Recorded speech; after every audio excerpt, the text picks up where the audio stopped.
On the 18th episode of The Local Okie, we are live at Higher Ground Coffee Shop, located at 63rd and MacArthur in Oklahoma City.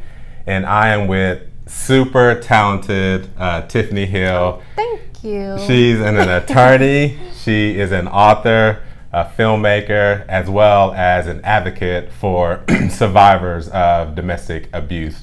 And so we're going to get into her personal story of her surviving domestic abuse in her marriage, as well as what she has planned to help other survivors of domestic abuse and helping them to overcome the pain of that to help them live their authentic purpose. And if we haven't had the chance to meet, my name is Jimmy Jenkins. I'm the owner of J&J Medicare Solutions, which is an agency that helps boomers and seniors to understand their options with Medicare.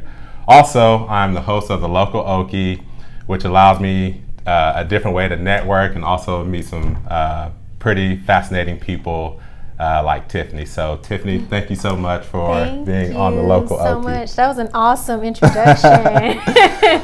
Thank you. So I worked on that really hard, but I could tell you were like, how can I make her sound good? Right. So you are a really accomplished person right now. You are an attorney. You've authored a couple of different books. You executive producer on a film. But if you had to ask me, you've been on The Local Okie has a rank right up there somewhere, right? Oh, well, thank you. Absolutely does. Thank you for I have learned. Yes, you have. And I told you when we were setting up before we got started, I'm like, this is really cool. You've actually inspired me in like 15 minutes to do something similar, to just share and network with people. Right. So I think it's great what you're doing. Yeah. So she's going to start her own show. She'll be on the lookout. I didn't say all that. Don't commit me to something on live. All right, my bad. So, Tiffany, if you would, just tell us a little bit about who you are, where you're from, and then we'll get into more details on your personal story. Okay, great. And again, thank you. I really do appreciate you taking the time to interview me on The Local Okie and reach out. I think that's awesome what you're doing. Thank you. And it does allow people to share their message and what they're doing and networking. So I think that's an awesome opportunity. So thank you. Thank you. I am Tiffany Hill. I'm originally from Louisiana, a small town in North Louisiana, near Grambling, Louisiana, and Shreveport. The town is called Spearsville. I moved to Oklahoma, I think around 2012, and been living here since. So originally Louisiana, I lived a lot of places though. I lived in Las Vegas, Alabama, Ohio. So I've kind of moved around a lot. Right. And as you mentioned, I am an attorney. I went to law school at LSU, Louisiana State University in Baton Rouge. My undergrad was Southern University in Baton Rouge, Louisiana as well. Okay. And I practice employment law and consumer law. Okay. So that's kind of my daytime profession. And also one of the other things you alluded to was I am a filmmaker based on a domestic violence awareness film that I produced last year. And that kind of came about, sometimes we know what we want to do. We know what our daily profession will be. And then also, though, our life experiences can kind of shape some of those purpose and passion projects that we do. And so that's where my filmmaking and authoring came into play. It was really a personal experience that I'd gone through and that inspired me to want to share that message and help others who might be going through similar experiences. Absolutely. And so, again, I don't remember how I came across your Facebook page, but I knew I wanted to talk to you and reach out and see if I could get you on the show because, again, I think what you've gone through, so many people that we don't even realize, has to deal with the same thing. And so, you have some different resources that we'll be getting to here in a little bit that you can help them to get through that. But also, just hearing the story of someone like yourself, again, as accomplished as you are, even you dealt with that. And so, again, I think it's just you have an amazing story of how you got through that to the other side, and now you're helping, other people with that. So, so with your story, like, when did it all start? Was it during the dating phase, in the marriage? Or, how did that all happen? Right. So I've experienced physical abuse, emotional abuse, and Okay. one of the things that I like to share with people and always make people know is that normally there are warning signs there, but we don't always see it because Right. we kind of, especially with emotional abuse, it's clear when someone physically abuses you. You Right. probably know what that is, but emotional abuse is sometimes hard to identify, and we might mistake the controlling behavior for someone caring about you and Yeah. loving you. And so certainly now in hindsight, I could see some of those controlling type behavior that was there Right. when we were dating, but did I recognize it as emotional abuse? I'm not sure at that time Right. that I did. And so again, that's another reason why it's so important to me to talk to people about what those warning signs are. One thing might not be emotional abuse, but if it's coupled with other behaviors, Right. then you need to know to at least pay attention to that. Sure. And so certainly physical abuse didn't start until I was actually in the marriage. And for me, going through that experience and not really knowing how to handle it or who I can talk to or Right. should I talk to someone about Right. it. I talk to women a lot about the implications of your family and your faith, your religion. Sometimes that almost shuns you away from talking to people about it because you feel embarrassed and take it on as a personal thing that you did wrong or Right. a failure. My marriage is failing. Should I share this with anyone? So I think all of those things for me, going through it, knowing how I felt about it, knowing just what it took to get out of that, now has inspired me to share that message to others because I have countless people that come up to me and say, that's my story, essentially, that I can relate to that. I know exactly what you're going through. And I think it takes us all, I say all the time, our voices will change the narrative. Right. If we are courageous enough to speak about it, we can change the narrative. And that's what we need. We need more people that will share it. And it doesn't have to be a film. It doesn't have to be a book. Not everyone will feel comfortable doing that. Sure. But certainly letting someone know what you're going through. And it is really a life or death Right. decision anyway to do that. So it's important that we create environments that are supportive of that kind of conversation. Right. And now that you see how easy this setup is, you can start your own show. Yes, and, or I can just come back in a couple of months and be a guest on the local Okie again. Well, How about that? We would love to have you. We would love to have you. So, as you See, I just invited myself back. Exactly. I told you this is a huge accomplishment for you. As you were going through that, did you eventually reach out to someone, family, friends? I guess, how did you get through that? So definitely, I feel like once I was able to admit to myself and acknowledge what was going on and what I was experiencing and then talk to people, those conversations weren't as frightening as I expected them to be. Right. So, it did take a while though for me to share that with, for instance, my parents. I told my best friend first. So, just wondering who you can talk to about that, and then not even knowing that she'd had similar experiences, and we've been friends for years, and we've never talked about that. So again, I think that's why it's very important for people to know there's a safe place for them to have that kind of conversation, and that someone will support them through the process. Again, one of the most important things for me is the support phase of it. Not how you leave, not what you went through, but how are you supported through that process, because I know that it's a journey, it's a process, and you need people that understand that process to be in your corner. Right. And I know we were talking, and you didn't like one of the questions that I asked, but I said you could ask. But she did say I could ask it because the tone that I'm asking it and what she feels most people ask it is not the same. And so, for me, it's when it first happened, how long did you still stay in the marriage, and why? Right. And to give some background, the reason why I said I did not like that question is because I didn't like the re-victimization approach that some people attribute to that, as to, well, why did they stay, as if something is wrong with the person who's experienced the abuse and not the abuser. And so that's the narrative that I hope will change, as to not why did they stay, but why is this person being abusive, controlling, manipulative? Let's focus on that. And so as and whether you have someone who's gone through domestic abuse or not, I'm sure you're aware that there are many reasons why people stay. They stay for finances, they stay for children, they stay out of fear. Right. So I really don't spend a lot of time on the why when someone comes to me and talk about, it's more, how can I support you? Do you have the proper resources? Do you have the proper people in your corner? Are you out of the situation and safe? Right. So that's why I said I don't really care a lot for that question when it's framed that way. Sure. But I do think once you're out of an abusive situation and you are safe, you do have to go back and then analyze, well, what are some of the reasons that I was either unable to recognize it as domestic abuse or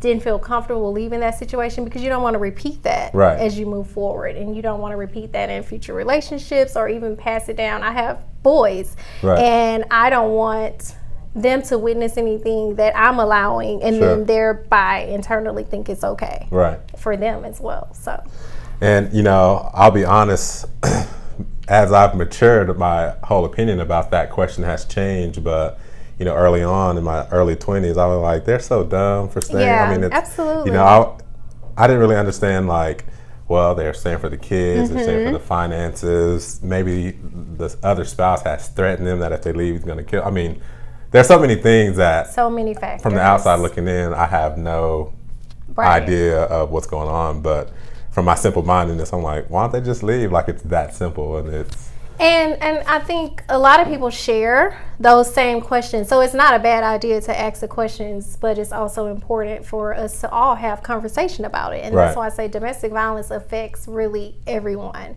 So it shouldn't just be a conversation for people who've experienced domestic abuse to have. Right. It should be people like you who have questions, honest, legitimate questions about it. And then that helps you to understand it. So I hope this never happens, but if someone comes to you and they're like, Jimmy, I'm going through this, I don't know what to do, you will know not to be judgmental.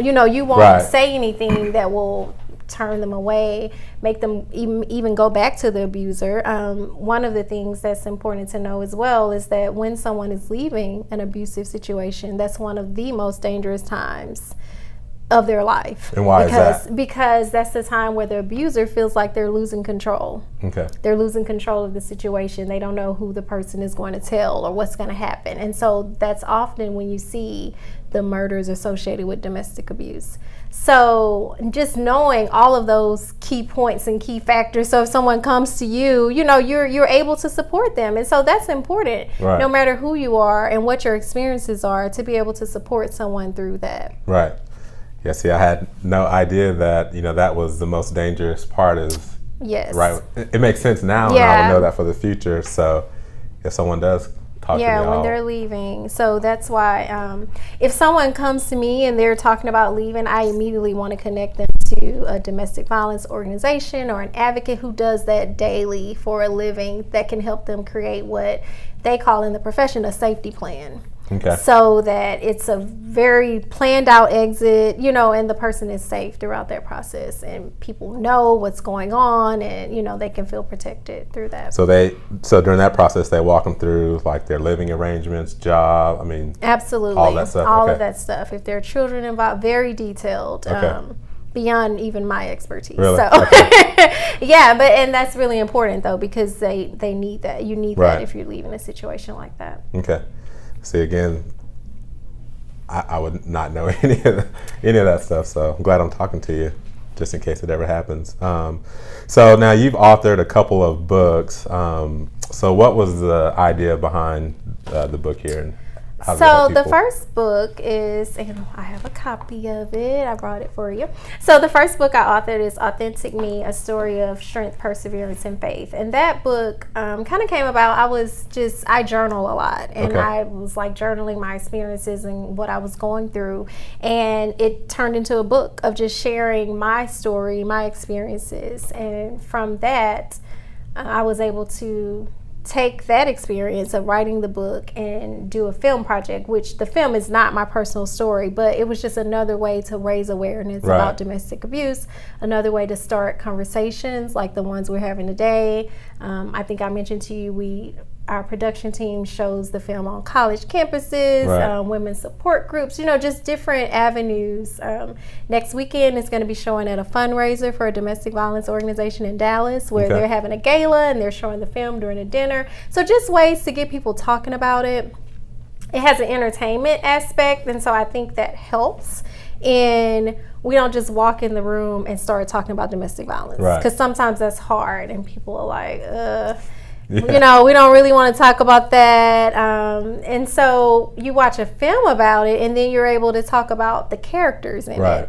And what was Jasmine, the lead character, what was she going through? What was the abuser? What do you think he was thinking and feeling? And so it's a way to start that conversation in a softer way than just walking in Right. and say, we're going to talk to you about domestic violence. So Right. we watch the film project, and then we've been able to have some very great conversations about awareness, reporting on college campuses. How do you report? Where do you report? What the steps Right. are. Because you don't want someone to be in the situation and not know what to do. Right. It's better to have the information, and we hope and pray that you never need it. Right. But we also know that statistically 1 in 3 people will experience it. So it's, all of us should know about it. And with all issues, I personally feel everything that we're going through today, be it police brutality, Right. whatever, racism, domestic violence, even if you don't have personal experience with it, it could affect you. Right. There are people who are randomly sitting in coffee shops, Yep. and being affected by racism. So it doesn't have to be your personal story for you to take an interest in it. And Sure. that's what I hope people will do with domestic abuse. At least learn more about it, so they're not judgmental, not facilitating the Sure. stereotypes that are associated with it. And that will, as I stated before, create change around that subject. Right. If it's not taboo, that's already helping, because Right. now we're comfortable talking about it. We're comfortable calling it what it is. Right. I have a 7-year-old daughter who, she's just the greatest thing ever. Of course she Like, is, right? She has me wrapped around, but Aw, it's that's just scary to think about something like this and then her not telling me, because Right. it's scary. So I guess I have a little more interest in it than before, just because I have a Right. daughter now. And Yeah, absolutely. she's getting older, and man, it's just Good luck goodness. to you. It's like good luck, It's good luck. stressful. But yeah. But so what resources, someone contacts you, what resources do you lead them towards, or do you help them directly? Do you get on calls with them, or how does that work? Both. Both, okay. So, but a lot of people who contact me who are out of state, I would normally direct them to like their local YWCA or Yeah. some organization that helps victims. There are a lot of legal organizations that will give, if not free legal aid, some type of legal assistance for people who've experienced domestic abuse through their process of whether it be protective orders or custody and domestic disputes like that. So just trying to help them at least identify Right. where to start and Right. where they should go in that process. Okay. And then, as we wrap up, I'm sure there might be someone out there watching, I know there's someone out there watching that has been affected by domestic abuse. What words of encouragement would you give them as they're navigating out of that situation? Definitely. I think that's very important. And it's important for them to know, or for you to know, as the title of the film project is, it can be the last time. So I wouldn't want anyone to feel hopeless, like they have no other alternative but to endure the domestic abuse, that they're scared or threatened. So just knowing and having that, I won't even say courage, because I don't want to imply that if you're staying, you're not courageous, Right. but just taking that step, knowing who to turn to, where to go to take that step to get out of that situation, because it should be the last time. And that's actually our tagline for our film. Right. You don't have to suffer domestic violence. It can be the last time. You might not anticipate the first time. Right. A lot of times you're in a situation like, what happened? I didn't even know this person would ever do something like that. But you can make sure it's the last time. Right. And then if people, how can we get access to the Last Time video? So the Last Time film, I brought a copy of that as well. The Last Time Getting all film these goodies. is actually airing right now on Aspire TV, which is really exciting. We Okay. had a oh my God, I could not have asked for a more incredible production team and group of people helping get this film project together. And for me, that's how I know that it's purpose work and a message that needed to be out there, because it was my idea, but when I tell you the entire team rallied around it and did everything possible to make this project a reality. So I'm really grateful for that. Our production team, it stars Tommy Ford as well. We had Reese Odom, Wardell Richardson, Sharman Lee, Deetta West, and just the entire cast, though, was just supportive. And even now, if there's anywhere the film is showing or playing, they're there. So that really means a lot to me. And right now, it's airing on Aspire TV, which is the cable network founded by Magic Johnson. Oh, okay. So it'll be airing on that. We have a production license with them for 3 years, so it'll be airing on that cable network for 3 years. We also have DVDs available, and then hopefully it'll be premiering at a city near you, because we've done quite a few. Bring it to Oklahoma? We've done actually I need to bring it to Oklahoma. We've done Atlanta, we're doing Texas, like we've taken it to so many places. And so look for that as well. My website normally is updated with all the information about the film project, the book, and everything I'm working on, and that's thauthentic.com, which goes back to that being authentic, being your true self.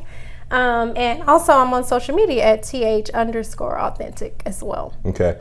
And I'll definitely put all her contact information in the thread. Thank you. And Mr. Andrew Pearson, he says, I love the power that she is giving women of all ages and race. So, thank you so much, Mr. Pearson. I really think it's important that we share our stories, even the good and the bad. And a lot of times we are quick to celebrate the successes, but we don't know what it took to get to that point. And that's the authentic side, when you're comfortable sharing the stuff that might not appear that good online on social media, or all these different avenues we have for sharing the good things. And I totally believe in celebrating success, but also the not so great things that happen, feeling comfortable talking about that too, because I hope that my story or many of the other people's story can prevent someone else from having a similar story in the future.